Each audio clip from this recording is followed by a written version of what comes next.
Professora, Oi. o formulário você já colocou no grupo, que você tinha Tá falado? no grupo, mas não, ainda não botei de novo, não. Eu vou repostar lá. É só Tá um bom, minuto, um obrigada. segundo. Nada, também. Já está sendo gravado, tá? Tá bom, obrigada. Então vamos lá, gente. Eu só tô repostando aqui para não esquecer. Então, quando puderem, no final da aula, preencham lá, por favor, a presença. Vou espelhar aqui minha tela para vocês, para eu ir comentando primeiro a parte teórica, assim como eu fiz na outra live, tá? Então, a gente vai falar da teoria, depois eu vou abrir o Forms que foi passado para vocês. Alguém aqui dessa turma chegou a fazer o Forms? Que é as questões para vocês responderem do vídeo?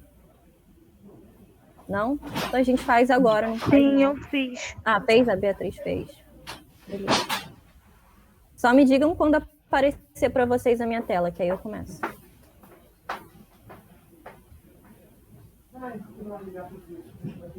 Apareceu? Apareceu um negócio aqui. Não, sim. Agora que eu vou abrir, ó. Apareceu o resumo agora? Isso, sim. Apareceu. Ah, tá bom, obrigada. Vamos começar então. Então, nesse início, provavelmente vou ter que ficar voltando para aceitar o pessoal, mas a gente já começa para não atrasar tanto. Então, como eu falei, o tema dessa aula, né, desse vídeo, por mais que eu explique aqui a teoria, gente, vai ser uma explicação mais rápida, mais curta, né, para dar tempo da gente resolver questões e praticar exercícios. Mas quem não pôde, quem não conseguiu assistir essa videoaula, mesmo após a aula, se vocês verem necessidade, né, e precisarem de uma explicação um pouco maior, é só vocês retornarem. Eu repostei lá no Classroom de vocês, né, do Polo, o link do vídeo, o link do formulário, então tá tudo lá. Inclusive, esse resumo também está lá em semana 3, lá na aba de Química do Classroom do Polo. Então, vamos lá. Primeira parte da aula é para a gente saber, né, diferenciar o que é átomo, o que é elemento químico e o que é molécula. Então, a gente vai estudar nesse início de aula os aspectos microscópicos da matéria, que é aquilo que a gente não enxerga a olho nu. A gente estudou nas últimas aulas os aspectos macroscópicos, que eram coisas que a gente conseguia dar exemplos do dia a dia, como, por exemplo, ponto de fusão, de ebulição, saber que água e areia mistura, que água sozinha é um líquido incolor e é puro. Agora a gente vai trabalhar mais as fórmulas químicas e esses conceitos menores, digamos assim, né, em questões de tamanho. Então, primeiro, antes de falar do que é átomo, fica mais fácil falar o que seria um elemento químico. Um elemento químico é um conjunto de átomos quimicamente iguais e ele sempre é representado por um símbolo. Acredito que todo mundo já teve contato alguma vez com tabela periódica, né, que é aquela representação super famosa da química, que aparecem aqueles quadradinhos com os símbolos dos elementos químicos. Então, cada um desses símbolos representa um conjunto de átomos iguais. Exemplo, o O. Essa letra maiúscula O na química é a representação do elemento químico oxigênio. O que isso representa? Que todos os átomos de oxigênio são representados por essa letra O, que é o elemento químico. Então, o elemento químico ele é uma representação de átomos, né, que sejam quimicamente iguais. Já o átomo ele é uma unidade do elemento químico. Como assim? Um átomo de oxigênio eu posso ter 2, 3, 4. E o elemento químico é só a simbologia da representação de independente da quantidade de átomos de oxigênio. É só como a gente vai representar, quimicamente falando, demonstrando na fórmula. Já a molécula é um grupamento de átomos necessariamente ligados. Como assim? Exemplo. O oxigênio que a gente respira, quando vocês veem escrito isso em livro de biologia, de química, como que vem escrito esse gás oxigênio que a gente respira? Alguém sabe? Alguém lembra como vem escrito? H2O? Não, oxigênio. H2O se dá um exemplo de água também. Bem, H2O, a fórmula da água, tudo bem. Posso usar esse exemplo também. Então, água, o que eu quero dizer? Água, né, H2O, tem duas letras maiúsculas na fórmula. Né, o que isso representa? Que são dois elementos químicos, o elemento químico hidrogênio, né, que é o H, o elemento químico oxigênio, que é o O, e que são, olhem só para a fórmula da água aqui que eu estou passando o mouse, H2O, são dois átomos de hidrogênio e um átomo de oxigênio. Então, átomo, quimicamente falando, a gente vê a quantidade por esse númerozinho aqui de baixo. Quando não aparece nada, é porque é um, igual aqui, H2O, não apareceu nada, é porque é um átomo de oxigênio ligado a dois átomos de hidrogênio. E essa fórmula da água representa a molécula. Então, o que é uma molécula? É um conjunto de átomos unidos. Então, quando eu tenho um átomo de oxigênio unido com 2 átomos de hidrogênio, eu tenho uma molécula de água. O outro exemplo que eu havia dado para vocês era do oxigênio que a gente respira. Quando vocês vão consultar livro de biologia, de química, ciências, enfim, vem lá escrito na reação, o oxigênio molecular, ou o oxigênio, o gás oxigênio que a gente respira. Ele nunca é representado um O sozinho, é O2. Por quê? O gás oxigênio é a molécula de gás oxigênio, não é o átomo. Então, o que é molécula e o que é átomo? Átomo é individual, quando ele está sozinho, quando é um só. Quando eu tenho átomos unidos, eu tenho uma molécula.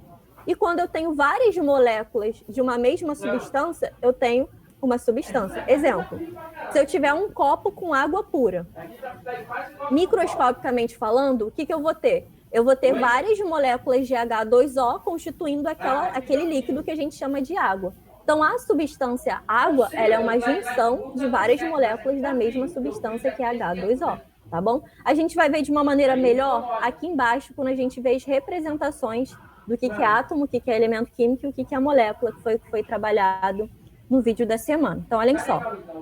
Um modelo muito comum de ser usado para representações são esses modelos de esferas.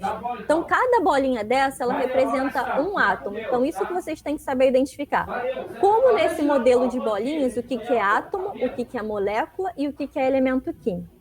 Cada bolinha, cada esfera é um átomo, tá? Então, aqui, quantos átomos eu tenho no total? Deixa eu tirar aqui a parte das respostas. Deixar só a imagem. Se átomo é cada esfera, contem aí. Quantos átomos eu tenho no total?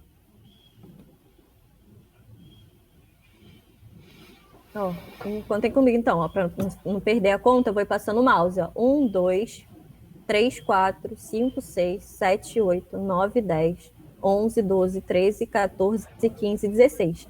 Se eu tenho 16 esferas, eu tenho 16 átomos. Então, cada esfera, um átomo. Agora, elemento químico. Olhem que aqui já está aparecendo a resposta. Qual o número de elementos químicos? Como vocês vão identificar elemento químico? Pela diferenciação dessas esferas. Nesse caso, foi usado cores diferentes para identificar, né, átomos de elementos químicos diferentes. Então, cada cor aqui é um elemento químico. Então, exemplo, olha só. As esferas azuis. A bolinha azul é de um elemento químico, a bolinha laranja, ou esfera laranja, é de outro elemento químico, e a bolinha vermelha ou esfera vermelha é de outro elemento químico. Como só estão aparecendo 3 cores no total, eu só tenho a representação de 3 elementos químicos. Por exemplo, essas 2 bolinhas azuis poderiam representar o O2, que é o gás oxigênio. Então, se a bolinha azul é o átomo de O, que é o oxigênio, então, por exemplo, essa laranja já não poderia ser mais O2. Teria que ser uma outra substância que não tivesse oxigênio, já que o azul eu estou representando aqui, né, só teoricamente, como se fosse o oxigênio. Dúvidas na diferenciação de átomo e elemento por esse modelo de esferas? Não? Não, professora. Beleza, tá bom. E agora, moléculas. Moléculas, como eu falei com vocês, é o número de átomos unidos. Quantas moléculas eu tenho aqui no total, então? Quantas uniões de átomos eu tenho? 7. 7. Então, aqui eu tenho 7 moléculas. Se eu perguntasse, então, para vocês, além de quantas moléculas com elementos iguais eu tenho? Ou seja, moléculas só formadas pelo mesmo elemento. 2. Tem mais uma aí. 3, isso, olha só. Essas 3 aqui, tá vendo? As 2 bolinhas laranja, as 2 azuis e as 2 vermelhas. Todas essas 3 moléculas, elas são formadas pelo mesmo elemento químico, tá? Então, lembrando que cores iguais é para representar átomos de um mesmo elemento químico. Então, essa aqui é uma molécula formada pelo mesmo elemento químico, a azul, uma molécula formada pelo mesmo elemento químico, e a vermelha por um mesmo elemento químico, né? Comparando as 3, claro que não são o mesmo elemento químico entre as 3, mas individualmente sim, tá? Isso de números de elementos químicos é usado para a gente ver a nossa próxima classificação. Qual é a próxima classificação que foi vista nesse vídeo ou nessa aula? É em substância simples e composta. O que é uma substância simples? Está descrito aqui no resumo, tá, gente? Esse resumo já está lá no Classroom de vocês. É uma substância formada por um único elemento químico. Se elemento químico, dessa maneira aqui, a gente representa por cores, né? Cada cor diferente é um elemento químico diferente.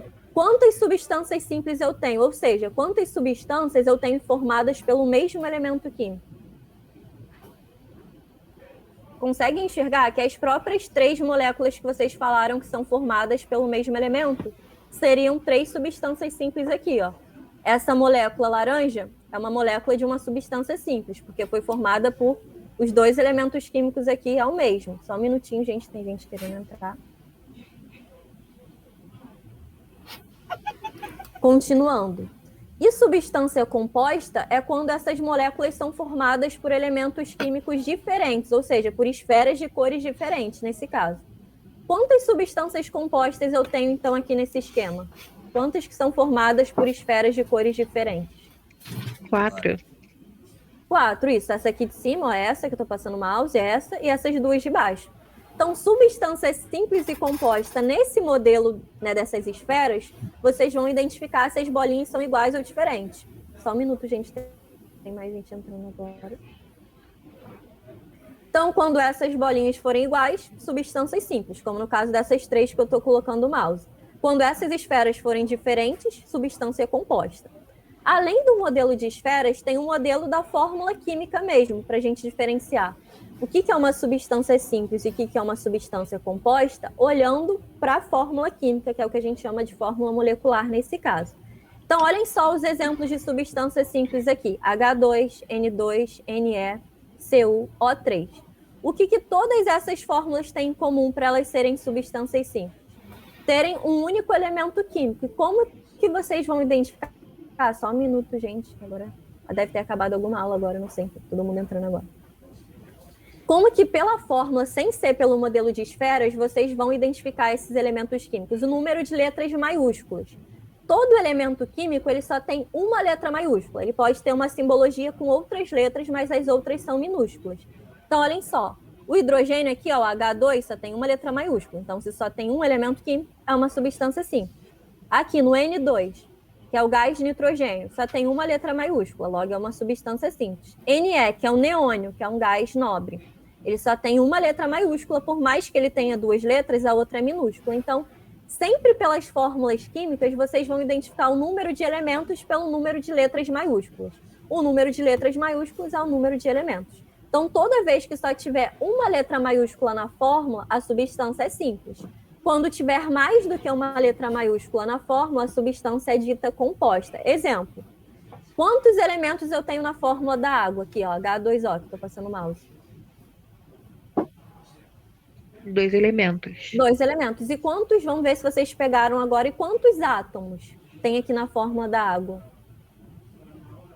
No total são 3, né? Isso, no total são 3. São os númerozinhos de baixo. Lembrando que quando não aparece nada é porque é 1. Então, átomo eu tenho 3, porque 2 átomos de hidrogênio e 1 de oxigênio. E elemento eu tenho 2, porque são 2 letras maiúsculas, o elemento hidrogênio e o elemento oxigênio. E o H2O é uma molécula de água. Dúvidas da diferenciação de átomo, molécula e substância, gente? Vendo tanto pelo modelo de esfera como pelas fórmulas? Não, professora. Não? Beleza. Qualquer coisa eu volto aqui só pedir. Agora vamos para a próxima parte da aula. Essa parte aqui eu já dei na primeira live, tá? Então, tem isso gravado. Eu acabei antecipando e adiantando, então só vou comentar bem rapidamente isso aqui de fenômeno químico e físico, porque eu já havia informado isso e dado essa parte na live 1. Então, vamos lá. O que é fenômeno químico e fenômeno físico? Ou transformação física e transformação química? A química, ou transformação química ou fenômeno químico, é quando eu mudo a composição da matéria. Como assim? O que eu tenho no início da minha reação e no final são coisas diferentes. Olha os exemplos. Queima do papel. Se eu pegar uma folha de papel do caderno e queimar, no final eu vou ter papel? A mesma composição? Não. Não, tanto que depois que a gente queima, ele não é o mais útil para escrever, né? Vira cinzas. Então, sempre que mudar a composição, deixou de ser papel, então é fenômeno químico. Outro exemplo, prego enferrujando ou enferrujado. Se a gente pensar na composição, imagine que esse prego ele é de ferro, é só constituído de ferro. Depois que ocorre o enferrujamento, ou seja, forma ferrugem, a ferrugem ela não tem a mesma composição do que o ferro puro. A ferrugem foi o ferro que reagiu com o oxigênio do ar e formou o óxido de ferro, que é uma outra substância. Então, como a ferrugem é uma nova substância, não é mais o ferro sozinho, também ocorreu um fenômeno químico aí. Então, antes eu só tinha ferro, depois eu passei a ter óxido de ferro, que é o que a gente chama de ferrugem, né, no dia a dia. Já o fenômeno físico é quando eu não mudo a composição do material, né, ou da substância. Exemplo, peguei um gelo, coloquei em cima da mesa, ele derreteu. Eu mudei a fórmula química da água? Deixou de ser água, ela sendo gelo e sendo água líquida? Não. Então, toda mudança de estado físico é um fenômeno físico, porque eu não mudo a fórmula química, eu não mudo a composição da substância. Outro exemplo. Deixa eu ver que outro exemplo eu posso dar que confunde para ver se vocês conseguem classificar. Ah, já sei. Passei o álcool na mão. A sensação, depois que a gente passa álcool na mão, fica geladinha. Mas eu mudei. O álcool, ele deixou de ser álcool depois que eu passei na mão e ele sumiu, digamos assim, que ele evaporou? Não. Não, a gente só não vai estar mais na nossa mão, porque ele absorveu o calor da nossa mão para virar vapor de álcool. Tanto que a gente sente, né, aquele cheiro exalando, porque ele só mudou de estado físico, mas continua sendo álcool. Então, seria um exemplo de fenômeno físico.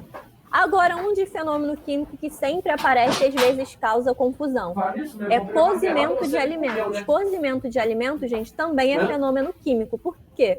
Quando a gente cozinha um alimento, a gente muda as propriedades e muda a composição química daquele alimento. Tanto que a gente consegue sentir isso no paladar. Exemplo, se você pegar um ovo cru, quebrar, engolir, né? Aconselho fazer isso, né? Tem gente que faz, mas eu não consigo. Enfim. E cozinhar um ovo e comer, o gosto é completamente diferente. Por quê? Quando eu cozinhei esse ovo, ocorreram reações químicas que transformaram. Deixou de ter a mesma composição exata que eu tinha no início para o que eu tenho no final do ovo cozido, tá? Então, cozimento de qualquer alimento também é fenômeno químico. Digestão de alimento também. Por exemplo, quando a gente, né, ingere um alimento, lá no nosso estômago, né, tem o suco gástrico, que é o ácido clorídrico, ocorre uma reação química, que é o que a gente fala que é a digestão, é a reação química no qual vai sendo degradado esse alimento, né, que a gente ingeriu. Então, também digestão de alimentos, cozimento de alimentos, é sempre fenômeno químico, tá? Agora eu vou para outra parte da aula, que é a parte que é o foco do vídeo de hoje, tá? O vídeo de hoje, ó, o foco do vídeo da semana e o foco da aula de hoje, que é a parte mais complexazinha, são as leis ponderais. O que são essas leis ponderais? São as leis das reações químicas. Ela é a base da parte de cálculo de química, tá? Então, a gente vai voltar a ver e a usar essas leis, além de hoje, quando a gente voltar a ter uma parte de química que seja uma parte mais voltada para os cálculos, como o cálculo estequiométrico, que, né, geralmente é o terror dos alunos, essa matéria. Mas vocês vão ver que não é difícil assim, desde que vocês comecem a estudar pela base, que é o que eu vou falar agora, essa base aqui, tá bom? Então, são duas leis ponderais que a gente vai estudar. A lei de Lavoisier, ou lei da conservação das massas, que pode ser enunciada de duas formas que eu vou falar para vocês, né, e resumir um outro jeito que eu poderia expressar isso. Então, olha só, o que a lei de Lavoisier diz? Que em qualquer reação química, em um sistema fechado, isso é muito importante, tá? Tem que ser num sistema fechado, a massa total dos reagentes é igual à massa total dos produtos.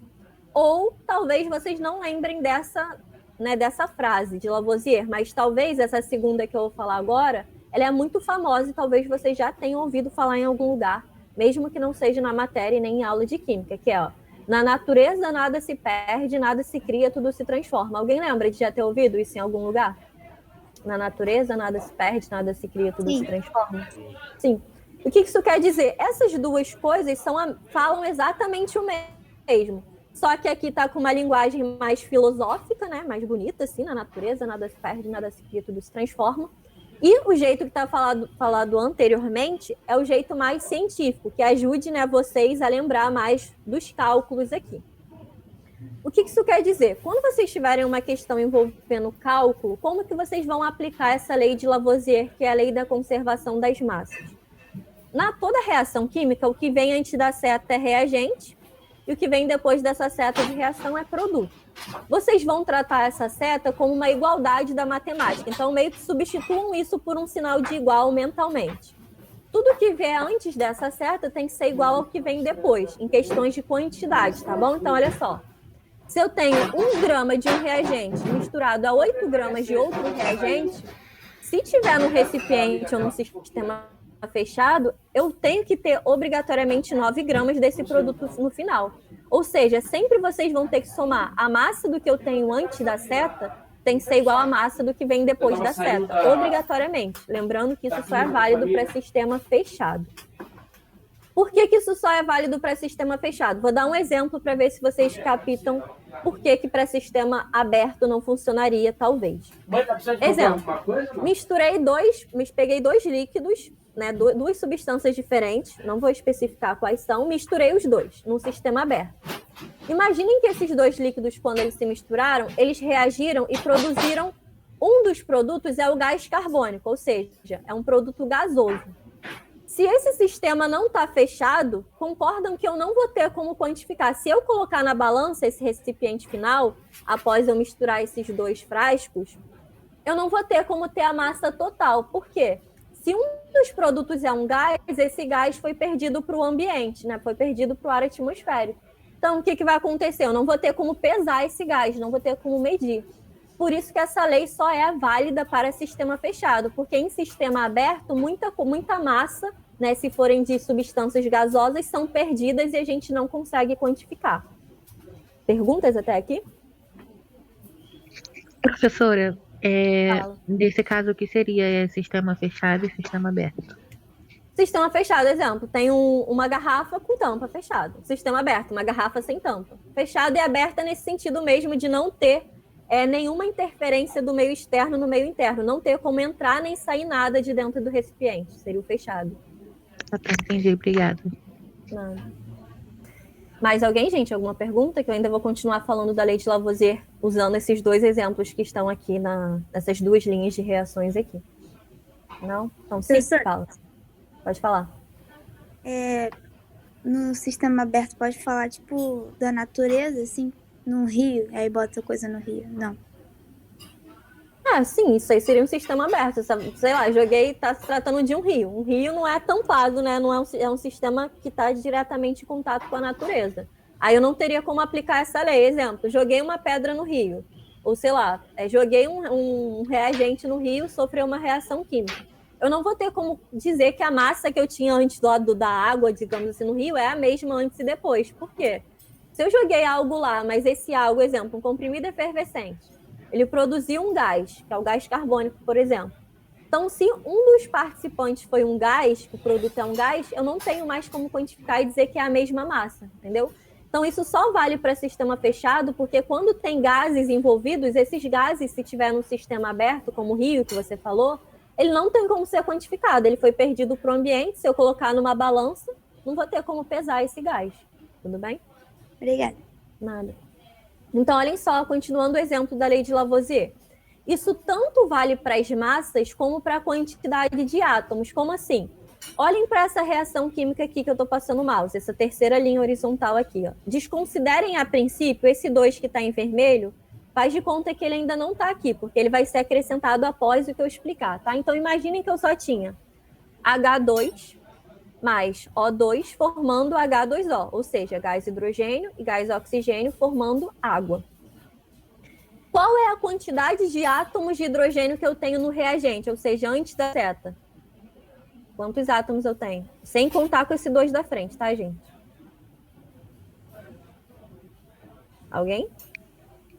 São 2. São 2. Lembra que esse índicezinho aqui de baixo que diz a quantidade de átomos, beleza. Então, no reagente, eu tenho 2 átomos de hidrogênio. E no produto, ó, na fórmula da água, eu também tenho 2 átomos de hidrogênio. Então, tudo certo. Essa quantidade está igual. Mas agora, de oxigênio, eu tenho 2 átomos de oxigênio no reagente, ou seja, antes da seta, e 1 átomo de oxigênio só depois da seta. Ou seja, tem alguma coisa errada, está desequilibrada essas quantidades. O que eu quero dizer com isso? Essa lei de Lavoisier, ela vale não só para a massa, né, como eu falei aqui no exemplo de cima, que 1 mais 8 é igual a 9, como ela vale para átomos também. Se eu tenho 2 átomos de hidrogênio no reagente, eu tenho que ter 2 átomos de hidrogênio no produto. Não tem como ser criado mais hidrogênio ou perdido hidrogênio. Se eu tenho 2 átomos de oxigênio no reagente, eu tenho que ter 2 no produto. Mas se na fórmula da água só aparece 1, eu tenho que dar um jeito de igualar essas quantidades. Então, esses 2 que estão aqui na frente em vermelho, esses números 2, eu vou comentar por que eles foram colocados. Isso a gente chama de balanceamento químico. Então, toda vez que vocês verem uma reação química, que a quantidade de átomos de um elemento que esteja no reagente seja diferente da quantidade de átomos desse elemento no produto, vocês vão ter que fazer isso. Fazer isso o quê? Acrescentar um número na frente que faça com que essas quantidades se tornem iguais. Então, olhem só, por exemplo, eu coloquei esse 2 aqui na frente da água, ou seja, do H2O. Por quê? Esses números que eu coloco na frente, eles sempre multiplicam, tá? Eles se chamam de coeficiente estequiométrico, esse nome muito bonito. E eles multiplicam esses índices aqui de baixo. Então, por exemplo, quando eu coloco esse 2 na frente, deixou de ser um oxigênio e passou a ser 2 átomos de oxigênio. Por quê? Porque esse 2 multiplica esse 1 que não está aparecendo aqui. Então, dessa forma, eu igualei, ó. Passou a ser 2 átomos de oxigênio e 2 átomos de oxigênio aqui no reagente. Só que quando eu coloquei esse 2 na frente, sabendo que esse número da frente multiplica o de baixo, quantos eu fiquei de hidrogênio aqui no total, então, aqui no produto? Sabendo que esse 2 multiplica esse índice aqui de baixo. 4. 4, isso 2 vezes 2, 4. E aqui só tinha, ó, H2, só tinha 2. Por isso que eu tive que colocar esse 2 aqui na frente também, para que ficasse 2 vezes 2, 4. Ou seja, para que tivesse 4 átomos de hidrogênio no reagente e 4 átomos de hidrogênio no produto. Para que eu tivesse 2 átomos de oxigênio no produto e 2 átomos de oxigênio no reagente. Então, toda vez que essas quantidades de átomos, né, individualmente olhando para cada elemento, não estiverem iguais no reagente, que é o que vem antes da seta, e no produto, que é o que vem depois da seta, a gente tem que igualar. Lembrando que a gente só pode igualar colocando esses números na frente da substância. Como assim? Eu não poderia pegar esse 2 e colocar só aqui embaixo do oxigênio para igualar essa quantidade de O2. Por quê? A gente nunca pode mexer nesses números aqui de baixo, esses índices que a gente chama, porque a gente estaria alterando a substância. Se eu colocasse um 2 embaixo aqui do oxigênio, ia deixar de ser H2O, ou seja, ia deixar de ser água. Ia passar a ser uma nova substância, que seria a água oxigenada, que é o H2O2. Então, vocês nunca vão poder mexer nessa quantidadezinha aqui de baixo, que a gente chama índice. Vocês só vão poder alterar essa quantidade mexendo no valor aqui da frente. Lembrando que quando não aparece nada, igual aqui, esse O2. Quando não aparece nada na frente, é porque tem um 1, tá? Né? 1 vezes 2, 2. Então, tem 2 átomos de oxigênio aqui. E agora, após colocar esse 2 na frente do H2O, eu tenho 2 átomos de oxigênio também. Entenderam isso que eu quis dizer? De igualar a quantidade de átomos de cada elemento no reagente e no produto? Se ninguém falar nada, eu vou continuar, tá, gente? Então, nenhuma dúvida? Deixa eu ver quem tá aqui. Nívia, Samir, Cauã, Bia, quem tá como Moreira e outras pessoas que agora eu não consigo ver. Nenhuma pergunta, gente, disso aqui? Então, toda vez que vocês ouvirem falar balanceamento químico, é isso, igualar essas quantidades, tá? De cada elemento antes da seta e depois da seta. E para a gente finalizar a teoria para poder ir para os exercícios, falta a lei de Proust, ou lei das proporções constantes, que é enunciada da seguinte forma. Uma determinada substância, qualquer que seja a sua procedência ou método de preparação, é sempre formada pelos mesmos elementos químicos combinados na mesma proporção em massa.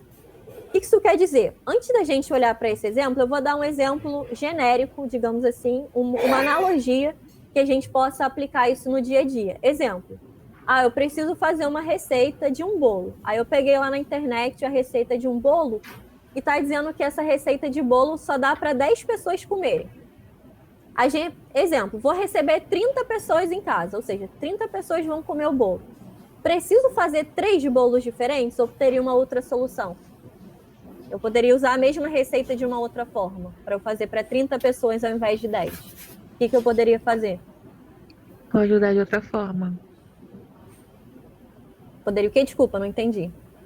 Poderia usar uma receita, mas sendo que só acrescentando mais ingredientes. Isso, acrescentando mais ingredientes. Só que esses ingredientes eu não poderia acrescentar de maneira aleatória. Imaginem lá que tinha 2 ovos na minha receita original, que era para 10 pessoas. Se eu vou receber 30, 10 para dar 30, concorda que é o triplo de pessoas? Então, eu vou ter que triplicar a minha receita. Então, não vou aumentar essa quantidade de ingredientes de qualquer maneira e de maneira aleatória. Eu vou ter que obedecer uma proporção. Então, se eu vou receber 3 vezes mais o número de pessoas, eu vou ter que triplicar a receita. Mas se eu triplicar, exemplo, nessa receita de bolo, vai ovos. Se eu triplicar só a quantidade de ovos e não triplicar a quantidade dos outros ingredientes, o meu bolo no final vai dar igual, daria para 10 pessoas daquela receita original? Se eu só triplicar um ingrediente? Não. Para eu obter o mesmo produto no final, eu vou ter que triplicar todos os ingredientes. Ou seja, se eu triplicar a quantidade de ovos, vou ter que triplicar a quantidade de farinha, de margarina, enfim, de tudo. E o que isso tem a ver aqui com química? Eu fiz essa analogia porque esse exemplo da receita de bolo é a mesma coisa que a gente falar isso para reação química. Então, olhem para esse exemplo aqui, ó. A mesma reação que a gente trabalhou na lei de Lavoisier. Eu tenho, e só um minutinho, subir. Eu tenho hidrogênio e oxigênio formando água. Em qualquer lugar do mundo, essa reação química vai formar água. H2 mais O2 vai formar água. E sempre na mesma proporção. Como assim? Olhem para essa primeira linha aqui que está aqui, 1, 8 e 9. O que são esses valores 1, 8 e 9? Imagina um experimento no qual eu misturei 1 grama de hidrogênio com 8 gramas de oxigênio e formou 9 gramas de água. Essa é a lei de Lavoisier que a gente acabou de estudar ali em cima, ou seja, a massa dos dois reagentes formou essa massa igual do produto. 1 mais 8 deu 9. Beleza. Agora, e se eu quisesse usar mais reagente? Exemplo, vou fazer igual no exemplo do bolo. Olhem que dessa primeira experiência para a segunda, o que aconteceu de 1 grama para virar 2 gramas, eu multipliquei por quanto? 1 para virar 2 foi multiplicado por quanto, gente? 1 vezes quanto que dá 2? 2. 2, isso.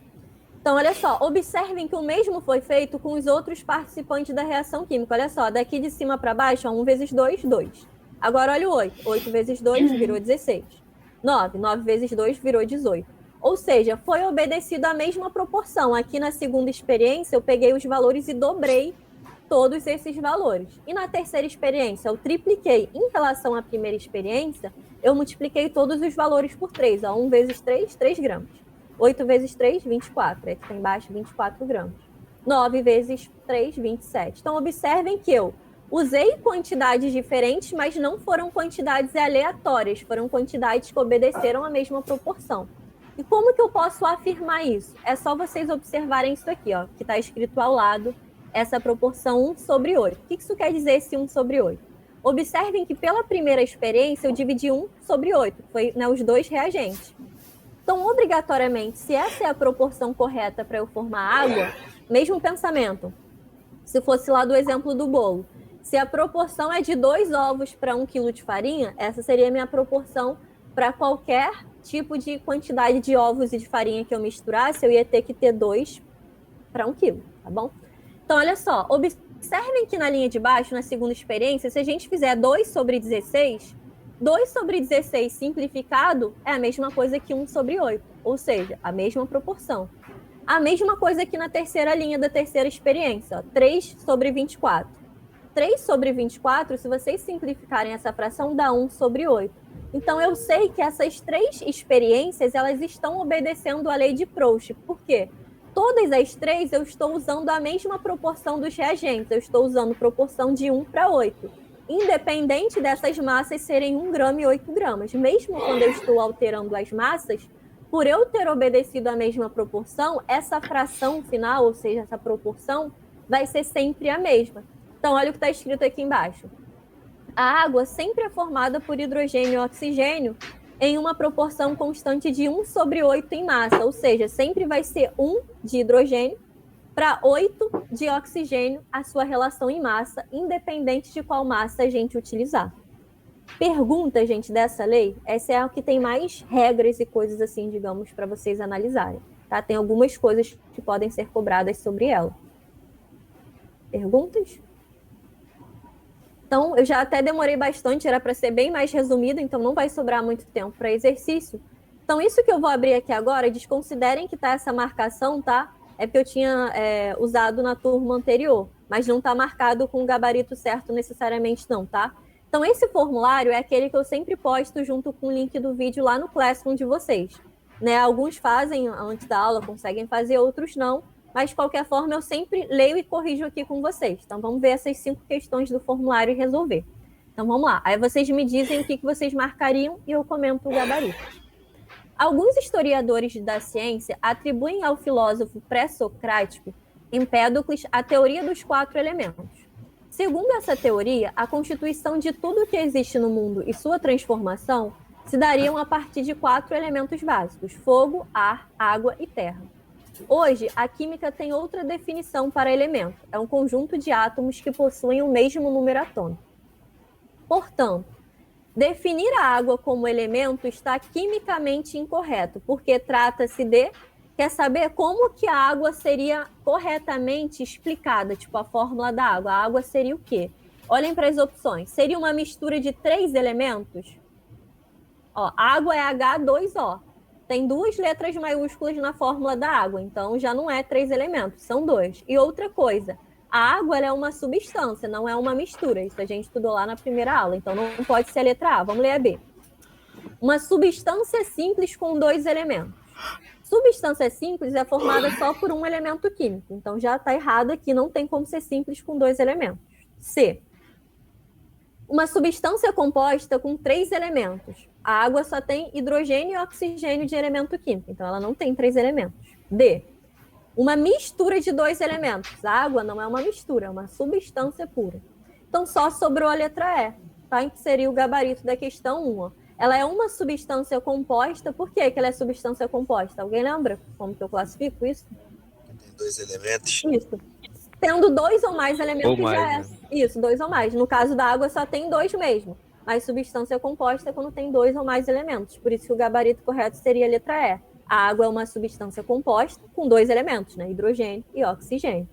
Pergunta, gente, dessa aqui? Não, tranquilo. Beleza. Então, ó, novamente, aqui está marcado A, mas não necessariamente é o gabarito. Vou ler e vou pedir para vocês me dizerem qual vocês marcariam. Essa é rápida de fazer. Ó. Das alternativas abaixo, aqui constitui exemplo de substâncias simples. Quer saber qual opção? Eu vou abaixar aqui o formulário para vocês irem vendo. Qual que só tem substância simples, para vocês irem olhando. Olhem primeiro a B, C e D e ver se vocês já têm o gabarito entre essas. B. Senão eu... Qual? B. Isso, ó, B. Por que o gabarito é a letra B? É a única que tem 3 substâncias que só tem uma letra maiúscula na fórmula, ou seja, um elemento químico aqui, ó, N2 só tem o N, O3 só tem o oxigênio, O2 só tem o oxigênio. Todas as outras opções tinham pelo menos uma substância composta. Olha na letra A água era composta. Na letra C, esse CH4 e a água também, 2 compostas. Na D, H2O2 e CH4 eram substâncias compostas. E na E, esse H2S aqui é uma substância composta. Então, a única que todas eram simples, letra B de bola. Questão 3. Essa aqui é de fenômeno químico e fenômeno físico. Vou ler rapidinho e vocês me digam quais entre os exemplos que eu vou dar, esses 4, quais são fenômenos químicos, que é a pergunta da questão. Ó. 1. O reflexo da luz nas águas, onduladas pelos ventos, lembrava-lhe os cabelos de seu amado. Reflexo da luz nas águas é químico ou físico? Se eu colocar a luz, por exemplo, do sol batendo na água, mudou Físico, a né? fórmula... Físico, não mudou a fórmula da água. O reflexo da luz, eu só vou estar enxergando ele lá, né, refletindo, mas não mudou a fórmula química da água, então é físico. 2. A chama da vela. Quando eu acendo uma vela, essa chama é fenômeno químico ou físico? Químico. Químico. Lembra que eu falei que toda reação de combustão, toda queima é fenômeno químico, porque há, né, a transformação e forma produtos gasosos. Então, a 2 eu já sei que é químico. Então, tem que ser uma opção que tenha a opção 2 aqui. 3.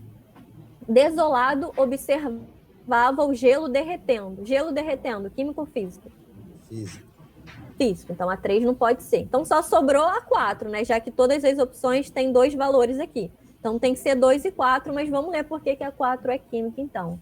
Com o passar dos tempos, começou a sentir-se como a velha tesoura enferrujando no fundo da gaveta. Então, eu comentei isso na aula. Enferrujamento, algo enferrujar, é químico porque essa reação de enferrujamento é uma reação com o oxigênio do ar para formar uma outra substância. Então, toda reação de degradação ou toda reação de enferrujamento é uma reação química. Então, o gabarito seria a letra D, 2 e 4. Os outros dois, 1 e 3, seriam fenômenos físicos, tá? Questão 4. A 4 é sobre leis ponderais, mas de uma forma teórica. Vou marcar aqui para vocês não verem necessariamente o gabarito. Então, olha só. Os pratos A e B, isso aqui são aquelas balanças de 2 pratos, sabe? Aquelas antigas. Elas ficam em equilíbrio como está aqui, quando eu tenho a mesma massa de um lado e do outro, né, da balança. Então, ela está em equilíbrio, esses dois representados aqui. Então, os pratos A e B de uma balança foram equilibrados com um pedaço de papel em cada prato e efetuou-se a combustão apenas do material contido no prato A. Então, ó, queimou esse papel no prato A e queimou essa palha de aço nesse prato A dessa outra balança. Esse procedimento foi repetido com palha de aço em lugar do papel. Após a combustão, observou-se que, antes da gente ler as opções, vamos analisar o que acontece. Então, essas 2 folhas de papel nessa primeira balança, né, estão com a mesma massa inicialmente, por isso que essa balança está em equilíbrio. Se eu queimar só o papel do lado da balança A, a massa vai aumentar ou diminuir desse lado A? Quando eu queimo o papel? Vai diminuir. Vai diminuir. Se a massa vai diminuir, esse prato A, ele vai subir ou vai descer nessa balança? Já que vai ficar mais leve. Subir, né? Vai subir. Lembra que o mais pesado é o que vai ficar mais embaixo. Como o A vai ficar com uma massa menor do que B, o prato B vai descer e o A vai subir. Beleza, então guardem essa informação. Então, nessa primeira balança, o prato A vai subir por isso, porque ficou mais leve após esse papel ser queimado. Porém, o que é importante enfatizar? Não é qualquer material, gente, que a gente queima e a massa diminui. Exemplo disso são os metais. Então, nesse caso da palha de aço, o que é uma palha de aço? Falar, né, a marca mais famosa, né, Bombril ou esponja de aço, enfim, é isso aí. A palha de aço, ela é constituída de carbono e ferro, mas grande parte dela é ferro, tá? Só que daquela maneira, como vocês sabem como é, ferro em vários pedacinhos daquele jeito, parecendo linhazinhas. Quando eu queimo materiais metálicos, ou seja, quando materiais metálicos sofrem combustão, ao invés de diminuir a quantidade, ou seja, ao invés da massa diminuir, a massa aumenta. Por quê? Olhem só. Imaginem que a palha de aço era só constituída de ferro. O que é uma reação de combustão? É uma reação com o oxigênio do ar. Quando esse ferro da palha de aço reagiu com o oxigênio do ar, formou o óxido de ferro, que é uma nova substância. Esse óxido de ferro não tem mais só o ferro, vai ter o ferro que eu tinha antes na palha de aço e mais o oxigênio que ele capturou do ar para formar essa nova substância. Por isso que um metal, quando ele sofre combustão, ele ao invés de diminuir a massa, ele aumenta. Por quê? Antes ele só tinha um metal. Quando ele absorveu, quando ele reagiu com o gás do ar, né, o oxigênio, ele formou uma nova substância que tem na composição química, tanto o metal, ferro nesse caso, como o oxigênio. O óxido de ferro, que é o que é formado quando a gente queima a palha de aço, é uma substância sólida, claro, e tem uma massa maior do que a massa do ferro puro. Então, o que vocês tinham que se ligar nesse exemplo e nisso que eu falei que é importante para não cair em pegadinha? Não é tudo que eu queimo, não é tudo que sofre combustão que diminui a massa. Então, nesse caso, quando eu queimasse essa esponja de aço, essa palha de aço do prato A, a massa ia aumentar. Se a massa ia aumentar, o prato A ia subir ou descer? Descer. Descer.